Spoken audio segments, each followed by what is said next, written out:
Hi everyone, it's Sherry. I hope that you are having a wonderful day. Y'all, we all have some greeting cards. Stay tuned because I'm going to show you a fabulous way to use those greeting cards.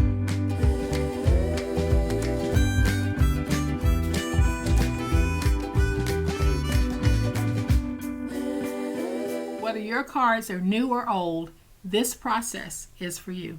Welcome to my channel. I am so glad that you decided to stop by, and welcome to all of my new subscribers and to all of my new friends. Welcome back to all of my longtime subscribers and longtime friends. Thank you all so much for the wonderful ways in which you show up to support me each and every day.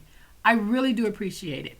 Y'all, when I'm in the store and I see a beautiful greeting card, I'll buy it, even if I don't have a use for it, because down the road I might think of something to do with it. Well, today is going to be a project like that. So if you have greeting cards, even if they have writing on the inside, this project is for you. I'm going to show you how to take those greeting cards and turn them into a beautiful, beautiful gift idea. And y'all, this is what I'm talking about right here. My card size was 4x5, and I turned it into the most exquisite little gift. You can make these to keep, sell, or gift. You can make these for anyone. I'm going to give you a closer look in just a minute, but y'all know what time it is. It's time to make it.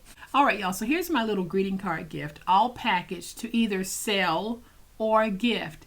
However you choose to do it, this is going to be a project that you will enjoy doing. So what I have in my box are 2 greeting cards that I have turned into chunky notebooks or chunky journals, and they are paired together as a gift, and y'all, they are exquisite. Now these are not yet completely dry, so I am not going to open them all the way. I'm going to be very gentle in how I handle these, but once it's dry, I can open this completely flat for my writing. This is a beautiful idea. Something as simple as greeting cards, whether new or used, can be repurposed and turned into this. Then I made a cute little box for it with a piece of acetate slipped over the top. That gives it a really nice finish for selling or gifting. All right, y'all, so here's what we're going to need to make our beautiful project. This is going to be more of a process video and not necessarily an exact measurement video. For those of you who are starting with the 4x5 card, this will be an exact measurement video for you. But if your card size is different from 4x5, this will be a true process video for you. So my card is 4x5 when folded. Then I have a stack of white paper, which is just regular copy or printer paper. And I have cut mine at 3 3/8 by 4 7/8. That's because I want it to fit inside my book. Now, if you are using a card size that's different than mine, you need to make sure that your paper stack is at least 1 inch thick. Then I have a piece of acetate, and my acetate is 3.5 inches wide by 12, and it's 3.5 inches wide so that it will fit over the books when I place them in the box. And then I have a piece of heavyweight cardstock, and this measures 10 1/4 by 11 5/8. So here's what we're going to do. We're going to open our card, and that fold line is going to be at 4. What you need to do, no matter the size of your card, wherever that fold line hits, you backtrack 1/2 inch and you score. And then you're going to rotate it to this side. There's that 4 mark. We backtrack again and we score. And then we're just going to fold and burnish those scores. Then I'll bring in my stack of papers and I'm going to put them in to make sure that I have a good fit. And I can see that I do. So when I bring that spine in like that, I can see that I'm going to have a nice size book. Now, to determine the sizes of your paper, whatever your width is this way and this way, you need to reduce it by 1/8. So mine was 3 1/2. I reduced it by 1/8 and cut my paper at 3 3/8. And then it was 5 this way. I reduced it by 1/8 and cut it at 4 7/8. So if you simply reduce whatever the size is, once you have that spine, that's going to give you a perfect fit to your papers. So now y'all, here comes the very easy part of this process. So I am just tapping my papers into place, getting them all nice. Then I'm going to place this down, open my book, and now I have zoomed in so you'll have a better look at what I'm about to do. So I'm going to take my glue, and if your glue has been sitting for a while, make sure that you shake it. So I'm just going to take my glue and I am going to fill my spine with glue, and it's just the inside of the spine. I am not placing glue on the score marks. It truly is being placed on the inside of the spine. Then I'm just going to take this piece, bring it up, and fold it over like that. Now I can pick it up and we can tap, tap, tap to get it into place. And y'all, that is a great and simple way of being able to do this process. So now I'm just going to take my bone folder and just make sure that I am really working that glue in, because I want my pages to have a very permanent stick to them. So I am just making sure that I have my glue covering everything. And y'all, there's my second book. Look at how many pages you have in this. This will last you quite a while. And then if you do a set of 2, they'll probably last forever. So all I'm going to do is open this to make sure that I'm seeing a stick, and I am. I am not going to open this all the way because my glue needs to dry and harden. So I am just going to set this to the side, bring in the piece to make the box. All right, so to figure out how to make the box, we need 2 measurements. We need to know how wide and then how deep. So we have 2 books that are each 1 inch. So we have 2 inches this way, and we have this, which we know is 3.5. So we're starting with 3.5 by 2. Then you're going to want to add just a little bit of room to each one. So this way I decided to add 1/4 inch since I had 2 books that might have a little more bulk than I think. So I added 1/4 inch. So that means that I'm starting with 2¼ inches this way. So I know that I need at least 2¼ inches. And then this way is 3.5. And I decided just to add 1/8 inch. And so that 3.5 became 3 5/8. So I know that my baseline measurement is 3 5/8 by 2 1/4. So then all I have to do is decide how tall do I want my box to be, and I add that on all 4 sides. So that's basically how we build this box. So I wanted my box to be 2 inches tall, plus I wanted a 2-inch fold over. So that meant on all 4 sides I'm adding 4 inches. All right, so I'm going to take my piece that measures 11 5/8 by 10 1/4, and I'm going to score at 2 and at 4. Because I want my box to be 2 inches high, but I want to be able to fold over. So it'll be 2 and 4 on all 4 sides for me. 2 and 4.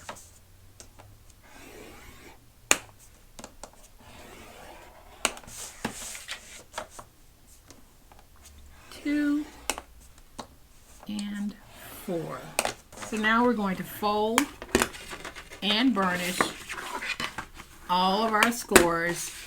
And I bought this particular paper at a Tuesday morning many years ago. It is truly a heavyweight cardstock, which is perfect for making a box if you don't want to add any chipboard, which I don't want to do because this doesn't need the chipboard. And if you're in the United States and you are a Tuesday morning shopper, you know that Tuesday morning is now officially closing all of their stores. Not just a select few, they're closing all now, which I really hate, but you know, that happens, and we just move on and we find us other sources to be able to get low-cost crafting supplies. And when I find those sources, I'll share them with you. So we're going to go to the second score mark and drag straight down. Go over here to the second score mark, drag straight down, because we want to free this. Then I'll angle in here, angle here, angle here, and reduce that. We're going to do the same thing over here. So we're just going to angle in,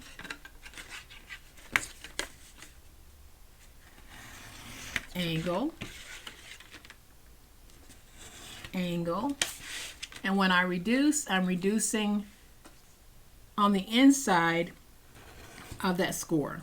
So you can see that little bit of the score that's left on that. Same thing over here. Let's go to that second score mark and drag straight down, angle in, angle,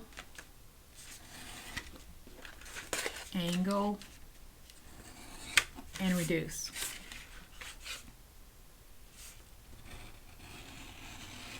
Do the same thing here.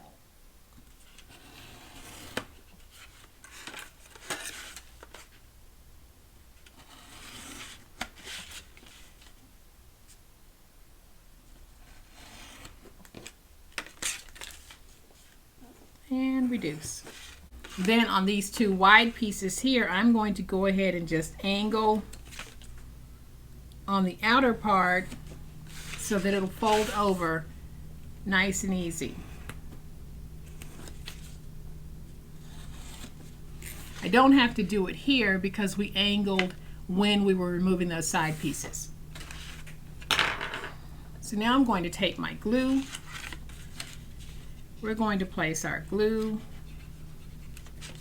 on these pieces, and this is a project that if you wanted to, you can use tape for this part. It's not necessary that you use glue. Then we're going to bring that piece up, get those corners nice, tight, and crisp. Then I'll go in and really work that glue in because this is a very thick paper. And we'll do the same thing here. So get that nice and stuck. Work in that glue. Same thing here and here.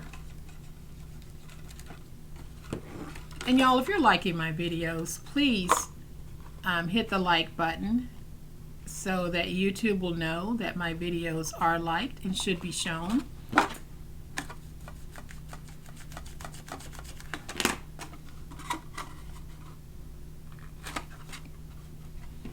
Of course, if you don't like the video, you don't have to hit any buttons.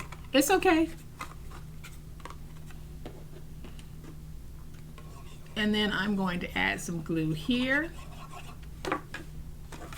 And we're going to fold over. Let's go ahead and get that nice and stuck. Do the same thing over here. And y'all, seriously, heavyweight cardstock makes a great box if you don't want to add any chipboard. And for this one, I truly don't need chipboard because this is such thick cardstock.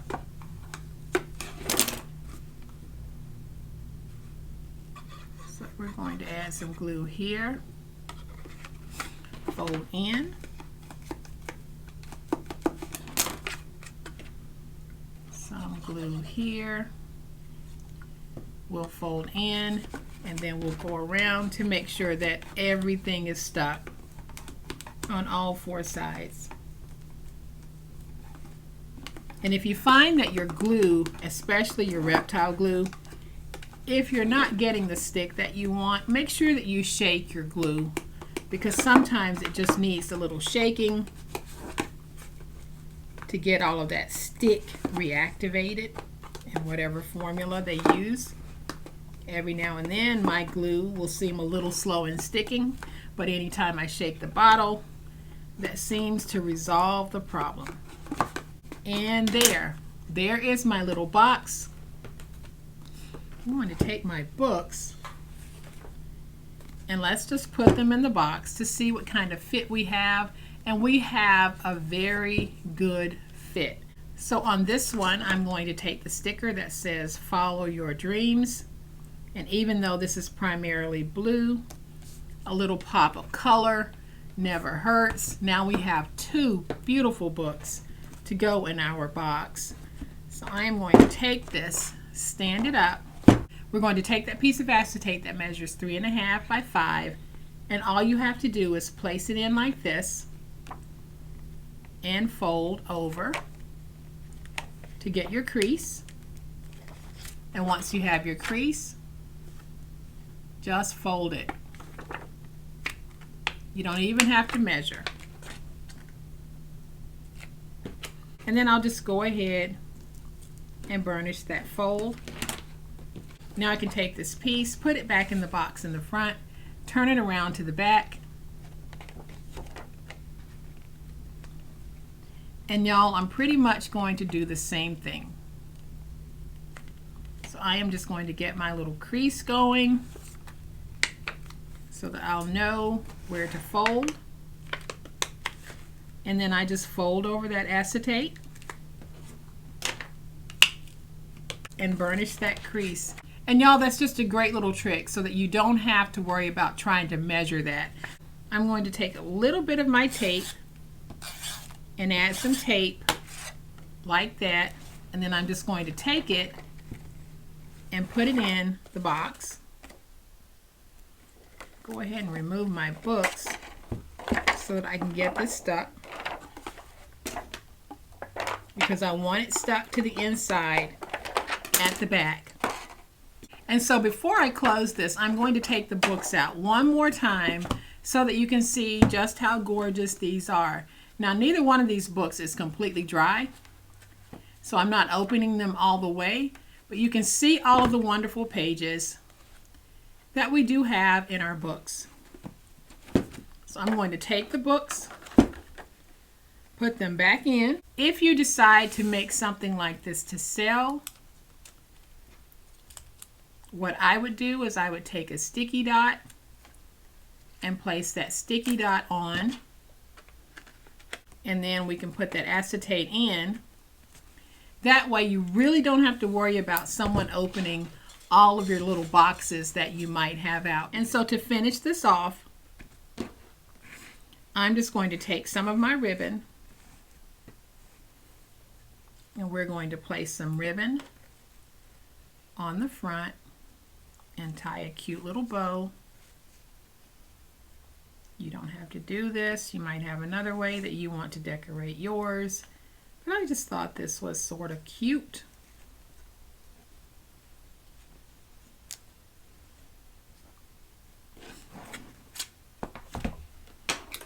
Then I'll trim away some of that ribbon. And then I definitely want the ends to be frayed. So I'm just going to go in and do a little fraying by pulling some of the fibers. Let's see if you can see that fraying on there. That really is a nice little touch. So y'all, there we have it. It is so simple, but it makes such a beautiful gift. And I know that if you make these to give to someone, they're going to love it. So find some greeting cards, find some used ones, find some new ones, find some that someone has even written a message into you. And that way, every time you open the book, you'll see that message. But you'll also have a nice little journal to be able to write in, or a notebook. But that card that might have sat in a drawer will now double as a notebook or a journal. So I hope that you have enjoyed this awesome project. If you have, please hit the like button. If you're not a subscriber to my channel, I'd love to have you join this amazing online crafting family. You guys, as always, please be safe, be kind, be the reason someone smiles today. Happy crafting, and we'll chat later. Bye.